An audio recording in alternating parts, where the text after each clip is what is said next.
Ang Panginoon.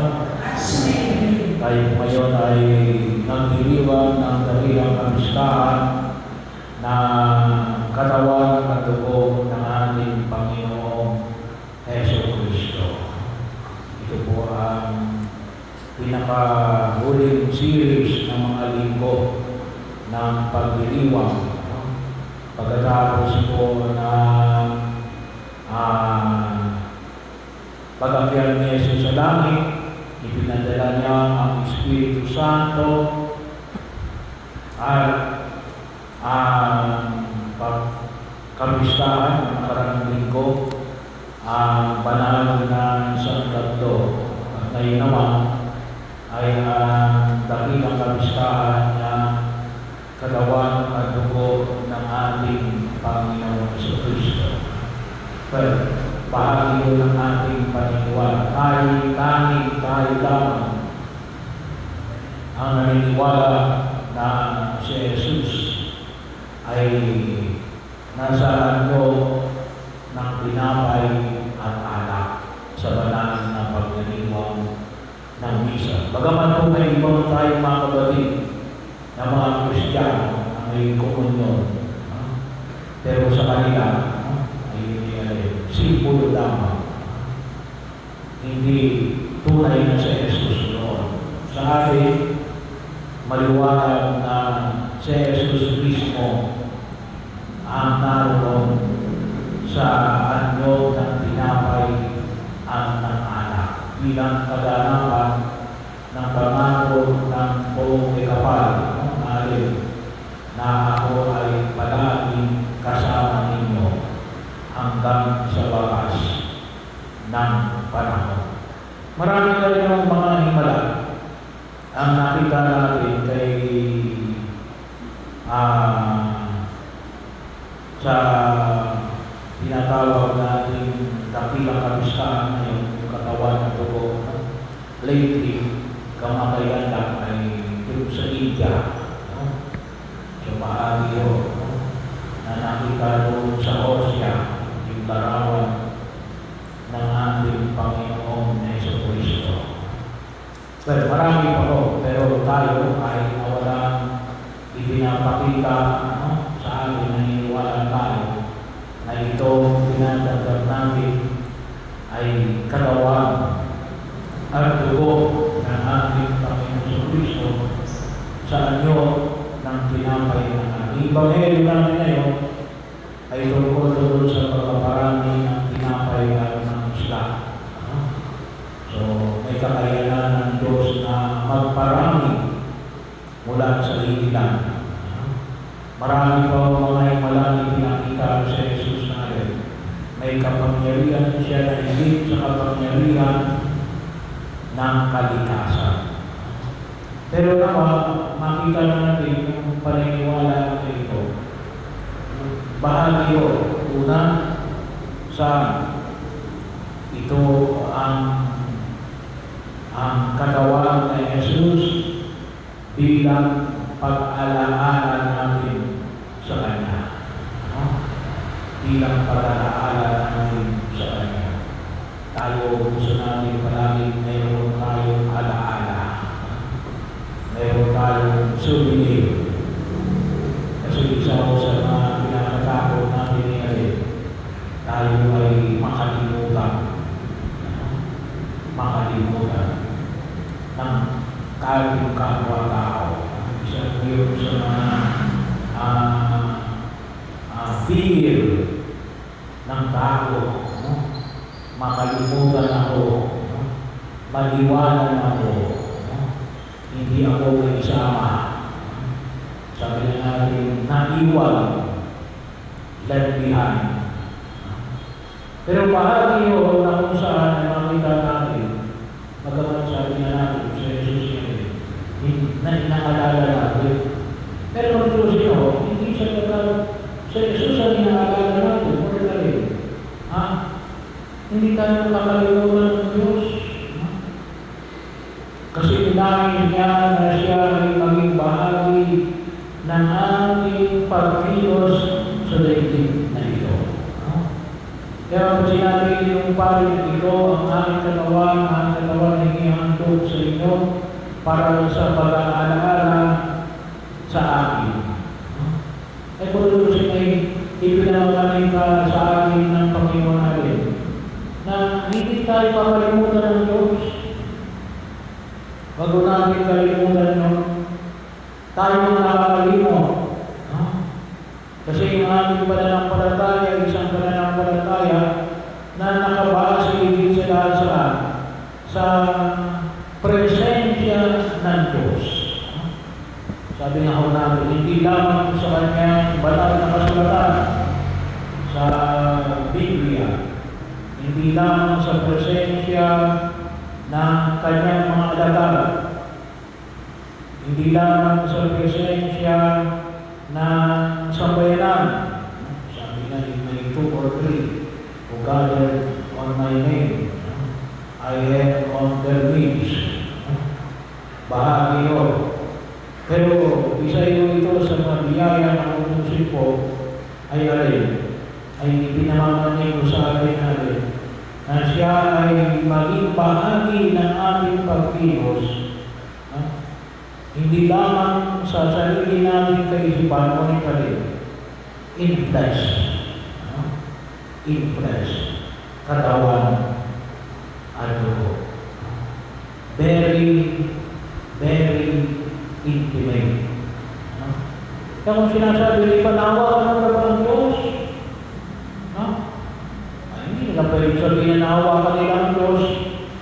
Tayo pwede natin sabihin na nahawa ka natin ng Diyos. O baka hindi lang tayo aware. Hawak-hawak natin ng Diyos. Hawak-hawak natin ng Diyos. Bahagi ko yun ang isang biyaya kasi tayo po may dalawang kung tawagin natin tinatanggap na tumanggap ng komunyon. Isa sa bibig at isa sa kamay. Pinapayagan tayo ng simbahan. So, bahagi ko. Kaya, maliwanag ko, hinahawakan natin ang Diyos. Well, bukas, magkakaroon din tayo ng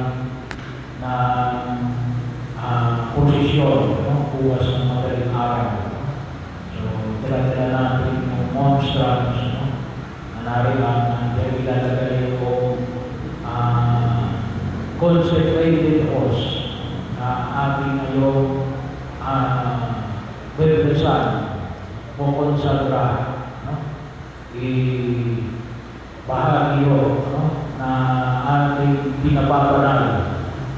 Ako balik kagagalit ng ilo sa kalayaan. Kasi sabi na dinidicate yung simbahan nila sa Diyos bilang bahagi yun, yung church dedication. Sabi ko sana yung ating simbahan may church dedicated. Kapag nakapag-ibisan tayo sa simbahan natin, hindi pa o dedicated yung ating simbahan. Kailangan medyo marami ang mga requirements. Kasi talagang hindi talaga natin. Hindi lamang mo yung mga dapat na sa katuparan ay ayusin ang ating simbahan. Pero yun, nanawa makita mo natin, isang biyaya ang yun. Awang-awang po ang Diyos.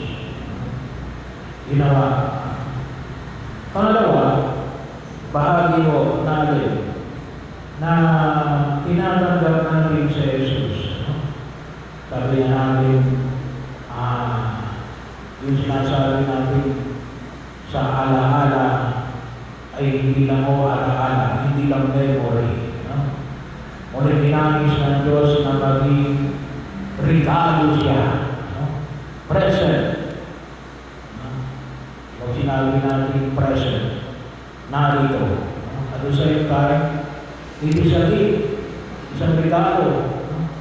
Sinabi present mo sa may birthday, ay bahagi ko. Si Jesus yan ay ibinibigay sa atin, niniregalo natin. Isang biyaya na kung minsan hindi natin masyadong binibigyan ng dilim. Mabuti pa nga ako yung mga artista. Dinuruko.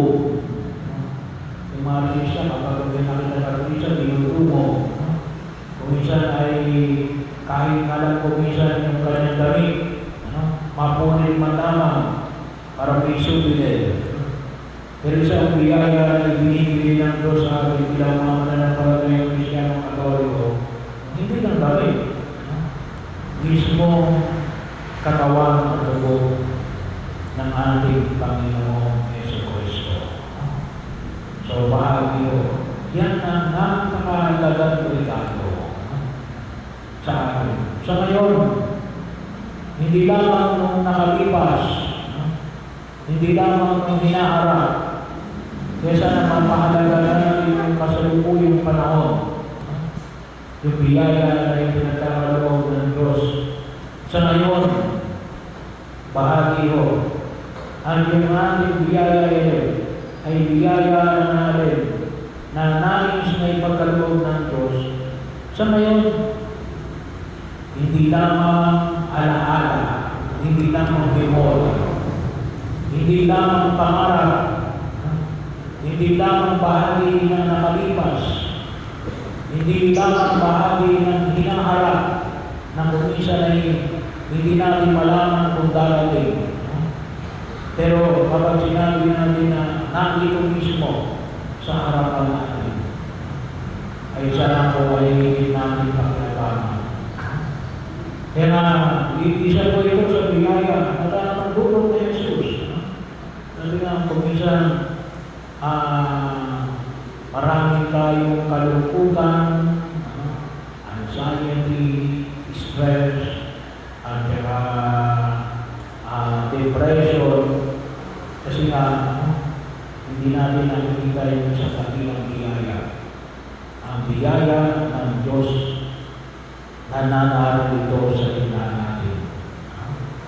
Na nais niyang tayo gabayan sa ating pagkilo sa daigdig na ito upang harapin namin yung mga hamon sa ating pang-araw-araw na pagkilos. At hiumin niya yung mga sugat na nilikha ng nakaraan.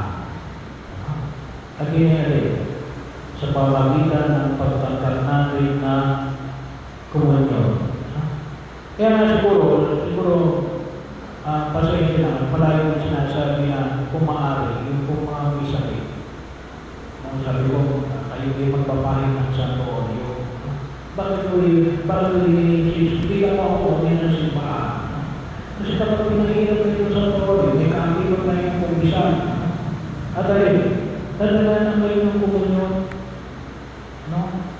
Dadala kayo ng komunyon.